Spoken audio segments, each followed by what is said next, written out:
En los años 70, el rock dejó de ser solo música para convertirse en un problema, un ruido incómodo que se colaba por la radio y hacía que padres, políticos y autoridades apretaran los dientes. Hoy te traemos las 15 canciones de rock prohibidas de los 70 que nadie quiere recordar. Algunas canciones no fueron prohibidas por sonar mal, sino por decir demasiado claro lo que la sociedad todavía no estaba preparada para escuchar. Letras que hablaban de sexo, poder, política, identidad y control rompieron acuerdos invisibles y cruzaron líneas que nadie había autorizado. Lola, The Kinks.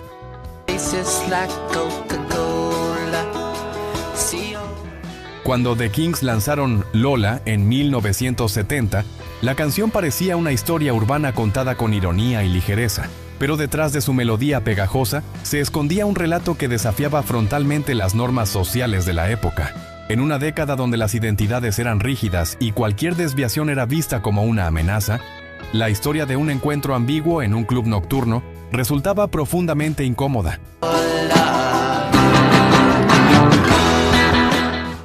No era solo una canción, era una provocación disfrazada de anécdota cotidiana. Las estaciones de radio comenzaron a mostrar resistencia casi de inmediato, no por la música, sino por lo que la letra sugería sin pedir permiso. La confusión del narrador, el juego con el género y la naturalidad con la que se relataba la experiencia chocaban con la moral dominante.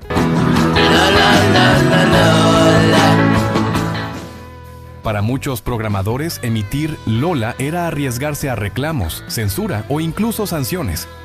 La incomodidad no venía de lo explícito, sino de lo honesto. The Kinks no suavizaron el mensaje ni ofrecieron explicaciones públicas para tranquilizar a nadie. La canción se mantuvo intacta, obligando al oyente a enfrentarse a una realidad que existía aunque se negara a reconocerla. En ese silencio incómodo, Lola se volvió más poderosa, más peligrosa y más recordada, precisamente porque no encajaba. Con el tiempo, la canción fue reinterpretada como un clásico audaz, pero en su momento fue una grieta abierta en el discurso del rock.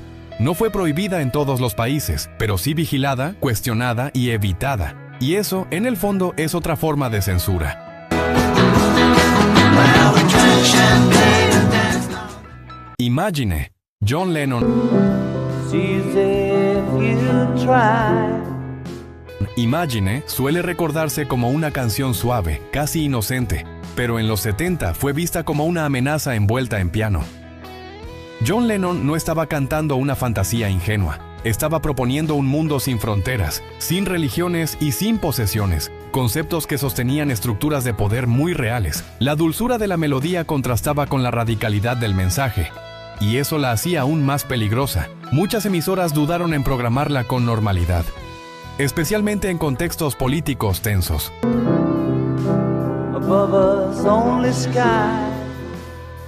La letra era interpretada como propaganda ideológica, como una invitación a cuestionar el orden establecido. Lennon ya estaba bajo vigilancia, y Imagine no hizo más que reforzar la idea de que su música no era solo entretenimiento, sino un vehículo de ideas incómodas.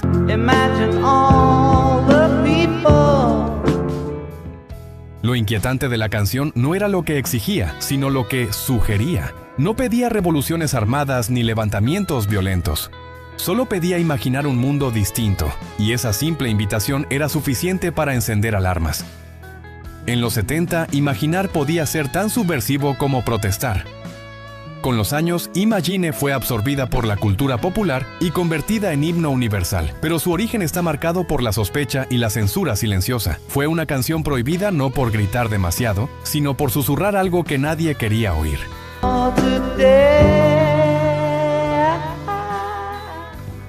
Brown Sugar, The Rolling Stones.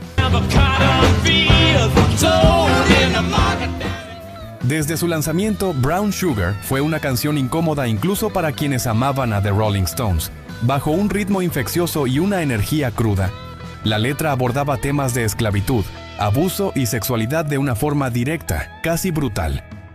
No había metáforas suaves ni intenciones de agradar, solo una narrativa provocadora que dejaba al oyente sin espacio para la comodidad. Las radios comenzaron a recortar, editar o directamente evitar la canción.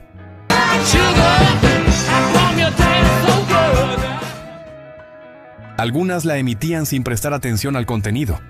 Pero otras entendieron rápidamente que la letra cruzaba límites que no podían defender públicamente. La polémica no tardó en instalarse, y Brown Sugar se convirtió en un tema del que se hablaba más por lo que decía que por cómo sonaba.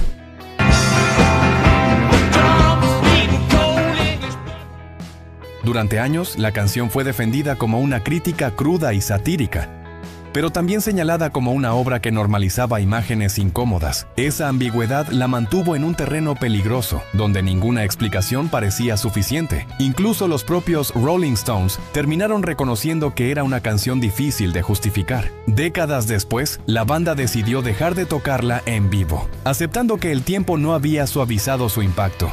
Brown Sugar sigue siendo un ejemplo de cómo el rock puede incomodar incluso a sus propios creadores y de por qué algunas canciones nunca dejan de ser problemáticas.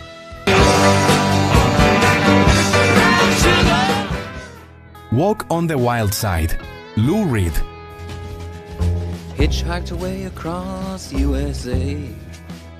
Lou Reed no escribía canciones para tranquilizar a nadie, y Walk on the Wild Side es prueba de ello. A través de una narración casi hablada, la canción presenta personajes reales del submundo neoyorquino, hablando sin filtros sobre drogas, prostitución y sexualidades marginales. Todo esto envuelto en una melodía sorprendentemente suave, casi engañosa. Muchas emisoras pasaron la canción sin entender completamente lo que estaban difundiendo, pero quienes prestaban atención quedaban incómodos. Take a walk on the wild side. No era una canción que juzgara ni moralizara. Simplemente mostraba una realidad que existía lejos de la respetabilidad pública. Y eso, para muchos, era inaceptable. Lou Reed no suavizó el mensaje ni pidió disculpas. Su intención era retratar, no agradar. La canción se movió en una zona gris, siendo un éxito comercial mientras era observada con desconfianza por sectores conservadores. No fue prohibida de forma masiva, pero sí tratada con cautela. Walk on the Wild Side abrió una puerta que el rock no había cruzado del todo hasta entonces. Mostró que la música podía ser un relato social sin filtros, y dejó claro que algunas historias incomodan simplemente por existir. Candy came from out on the island. Anarchy in the UK, Sex Pistols. Cuando Anarchy in the UK apareció, no fue recibida como una canción, sino como una amenaza directa. Los Sex Pistols no estaban jugando con símbolos ni metáforas, estaban gritando rabia, frustración y rechazo absoluto al sistema. En una Inglaterra ya tensa, la palabra anarquía sonaba como una provocación intolerable. Las radios británicas reaccionaron rápido, prohibiendo la canción y evitando cualquier difusión que pudiera amplificar el mensaje.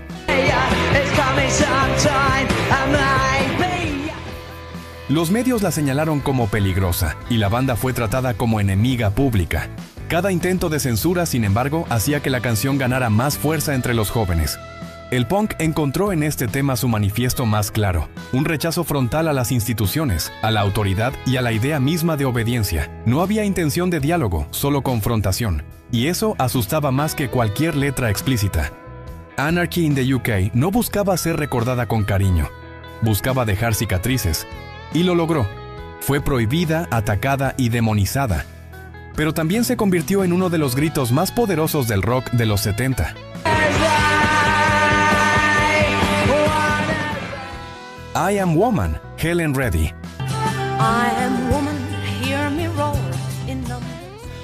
I Am Woman apareció en una época en la que el rock y el pop aún estaban dominados por voces masculinas que hablaban por todos. Helen Reddy irrumpió con una canción que no pedía permiso ni aprobación, declarando fuerza, autonomía y orgullo femenino de forma directa.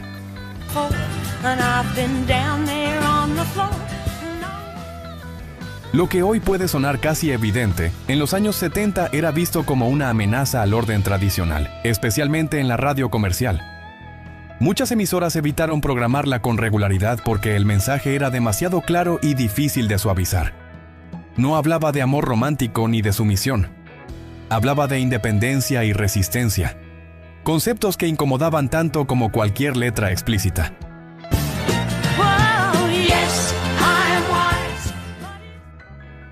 Para algunos ejecutivos, la canción cruzaba una línea invisible, convirtiéndose en un manifiesto más que en un simple éxito radial. La resistencia no venía solo del público conservador, sino también de la propia industria musical, que prefería mensajes más seguros y previsibles. I Am Woman obligaba a posicionarse, a tomar partido, y eso era algo que muchos preferían evitar. Cada vez que sonaba, recordaba que el cambio ya estaba en marcha. Con el tiempo, la canción se convirtió en un himno, pero su camino inicial estuvo lleno de obstáculos y silencios incómodos. No fue prohibida con decretos, pero sí relegada, minimizada y cuestionada. Y en los 70, esa forma de censura era tan efectiva como cualquier veto oficial. Money, Pink Floyd.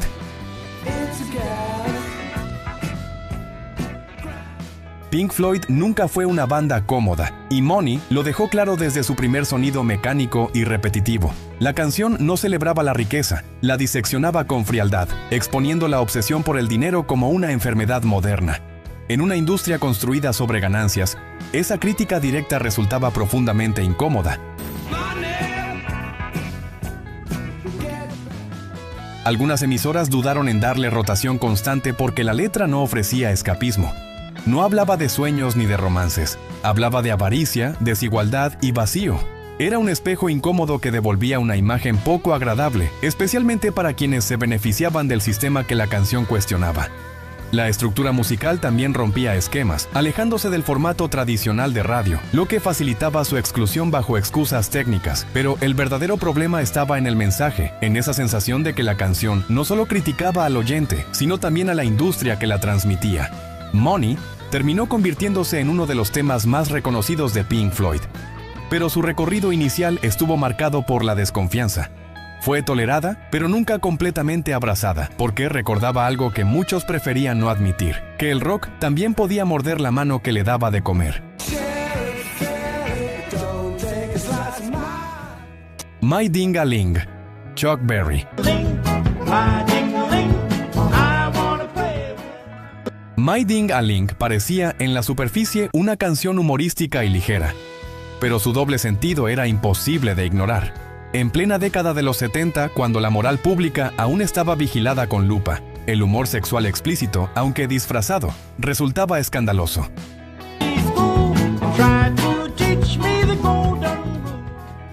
Que viniera de una figura legendaria como Chuck Berry solo amplificó la polémica. Muchas estaciones de radio se negaron a pasarla o la relegaron a horarios marginales, argumentando que no era apropiada para todo público. El problema no era la falta de sutileza, sino precisamente lo contrario. Todos entendían exactamente de qué estaba hablando. Y eso dejaba a los censores sin excusas elegantes. La canción generó debates sobre el límite entre humor y vulgaridad, sobre qué podía permitirse una leyenda del rock y qué no. Para algunos era una traición a su legado, para otros, una muestra de libertad creativa absoluta.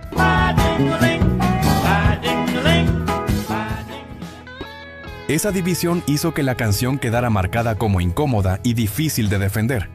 Aunque fue un éxito comercial, My Ding-a-Ling quedó asociada a la censura y al bochorno público. No se la prohibió por peligrosa, sino por descarada. Y eso bastó para que muchos prefirieran no recordarla cuando se habla del legado de Chuck Berry.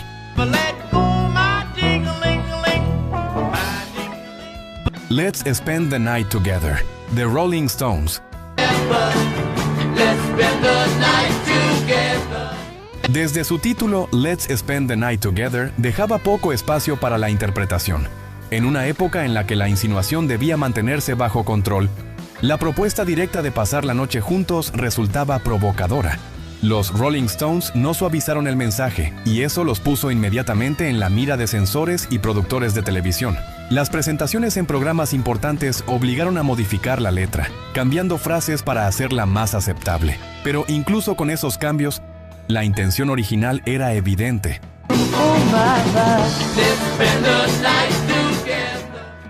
El público entendía perfectamente el mensaje, y eso era lo que realmente incomodaba a las autoridades culturales. La canción se convirtió en un símbolo de la tensión entre el rock y la moral pública. No hablaba de amor eterno ni de promesas, hablaba de deseo inmediato, sin disculpas.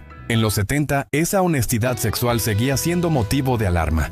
Aunque hoy suene casi ingenua, en su momento fue vista como una amenaza a las buenas costumbres. Let's Spend the Night Together no fue completamente silenciada, pero sí vigilada y modificada, recordando que incluso las palabras más simples podían resultar subversivas.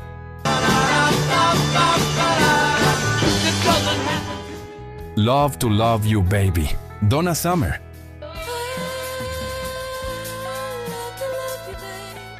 Love to Love You Baby no necesitaba letras explícitas para generar escándalo, bastaban sus gemidos prolongados y su atmósfera cargada de sensualidad.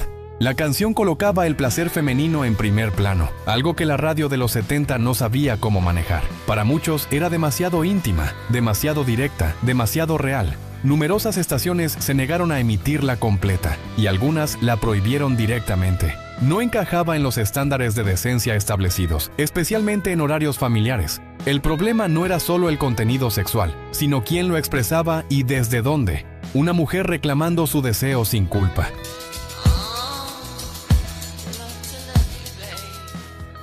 Donna Summer fue criticada, juzgada y reducida a un estereotipo por una canción que desafiaba normas no escritas. Sin embargo, el público respondió, demostrando que existía un hambre por romper esos límites.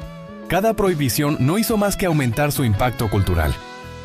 Love to Love You Baby marcó un antes y un después, pero también quedó asociada a la censura y al escándalo.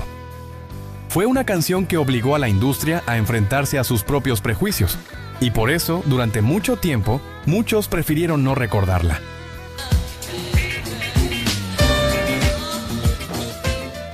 Tie a Yellow Ribbon Round the Old Oak Tree, Tony Orlando.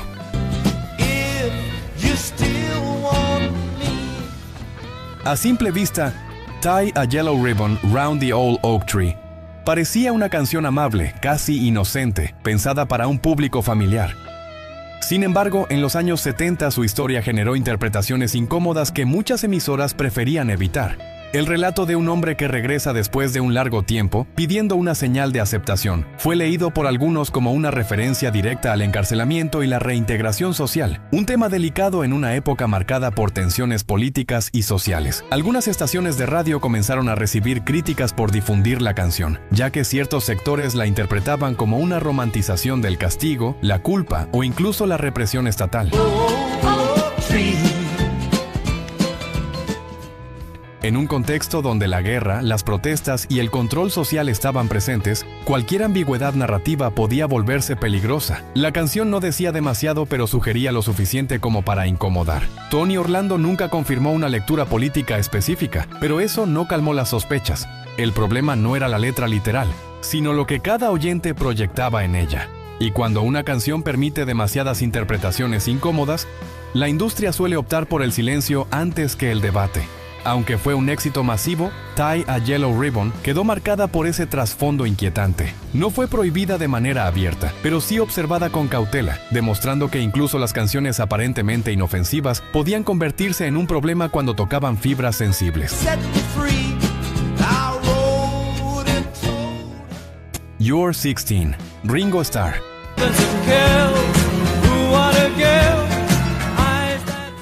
Cuando Ringo Starr lanzó You're 16, la canción fue recibida con una mezcla de nostalgia y desconcierto.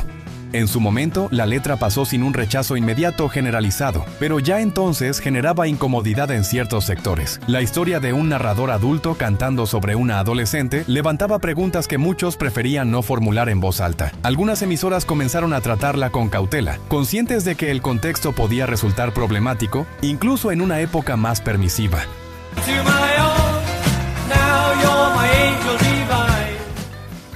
No era una canción explícita, pero su premisa chocaba con límites que empezaban a redefinirse socialmente. La incomodidad no venía del escándalo inmediato, sino de una sensación persistente de que algo no encajaba del todo. Con el paso del tiempo, la percepción de la canción cambió de forma drástica. Lo que antes se toleraba comenzó a verse como inaceptable, y muchas estaciones optaron por retirarla de su programación. El legado de Ringo Starr quedó momentáneamente empañado por una canción que envejeció mal ante nuevos criterios culturales. You're 16 no fue prohibida en su lanzamiento, pero sí relegada al olvido con los años. Se convirtió en un ejemplo claro de cómo el tiempo puede transformar una canción popular en un tema incómodo que nadie quiere volver a poner en primer plano.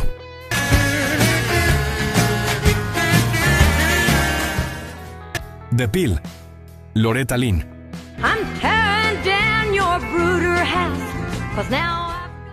The Pill fue una bomba silenciosa en el mundo de la música. Loretta Lynn, una figura respetada del country, se atrevió a cantar sobre el control reproductivo femenino desde una perspectiva directa y sin disculpas. En una época donde estos temas eran tabú, la canción rompió un acuerdo tácito de silencio que la industria prefería mantener. Muchas estaciones de radio country prohibieron directamente el tema, considerándolo inapropiado y peligroso. No se trataba de lenguaje vulgar ni de provocación sexual explícita, sino de algo más profundo. Una mujer reclamando autonomía sobre su cuerpo y su vida.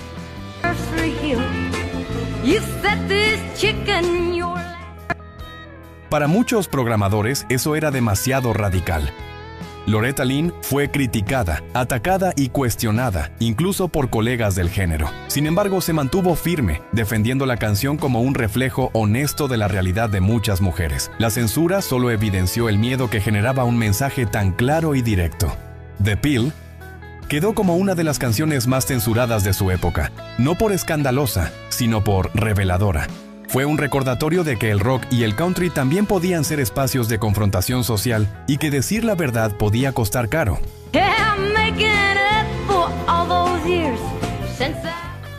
Je t'aime moi non plus. Serge Gainsbourg. Je t'aime moi non plus. No necesitaba traducción para provocar rechazo. Desde sus primeros segundos, la canción dejaba claro que no estaba pensada para pasar desapercibida. Los susurros, los gemidos y la carga sexual explícita rompían con cualquier estándar aceptable para la radio de los 70, especialmente fuera de Francia. Fue prohibida en varios países, vetada por emisoras y condenada públicamente por instituciones religiosas. No había metáfora suficiente para ocultar su intención, y eso la convirtió en un símbolo de provocación cultural. Gainsbourg no buscaba consenso, buscaba incomodidad, y la obtuvo. La canción generó debates sobre arte, erotismo y censura, obligando a la industria a enfrentarse a límites que prefería no definir. Para algunos era una obra de arte audaz, para otros una obscenidad sin justificación. Esa división la mantuvo constantemente bajo vigilancia, aunque hoy se la recuerda como un clásico provocador. En su momento fue tratada como una amenaza moral. Je t'aime, moi non plus demostró que el escándalo también podía ser una forma de expresión artística y que algunas canciones estaban destinadas a incomodar para siempre. God Save the Queen, Sex Pistols.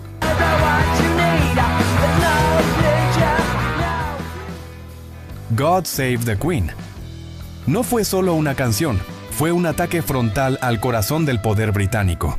Lanzada en pleno jubileo de la monarquía, su letra era una provocación directa que cuestionaba la autoridad, la tradición y el futuro mismo del país. No había ironía sutil, solo confrontación abierta. Las radios reaccionaron con censura inmediata, prohibiendo el tema y evitando incluso mencionar su nombre. Las tiendas se negaban a venderlo y los medios lo trataban como un peligro público. Sin embargo, la canción circulaba igual, pasando de mano en mano, convirtiéndose en un símbolo de rebeldía juvenil. El intento de silenciarla solo amplificó su impacto.